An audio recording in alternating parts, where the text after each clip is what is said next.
তো বন্ধুরা, আমরা যদি এক্সেল সম্পূর্ণভাবে শিখতে চাই, তাহলে আমাদের সর্বপ্রথম এক্সেলের বেসিক ধারণা আগে আমাদেরকে নিতে হবে অবশ্যই। যদি আমরা এক্সেলের বেসিক ধারণা নিতে পারি, তাহলে আমাদের এক্সেল শিখাটা আরো সহজ হয়ে যাবে। তো চলুন আমরা আগে এক্সেলের বেসিক ধারণা কি তা নিয়ে নিই, তারপর হচ্ছে আমরা এক্সেলে এসে সরাসরি কাজ করব। তো আমরা আমাদের ওয়ার্ড ফাইলে গেলাম। তো এখানে প্রথম কি দেখেন, এমএস এক্সেল। এই কলাম সংখ্যা কয়টি? মানে কলাম বলতে কি বোঝায়? কলাম হচ্ছে এই যে, এটা হচ্ছে একটা কলাম, তারপর হচ্ছে ডি হচ্ছে একটা কলাম।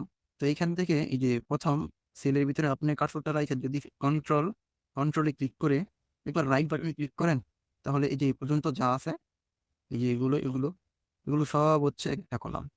ঠিক আছে? এইখানে কলাম আছে প্রায় 16,384টি। তারপর হচ্ছে যে রো সংখ্যা কয়টি রয়েছে এখানে?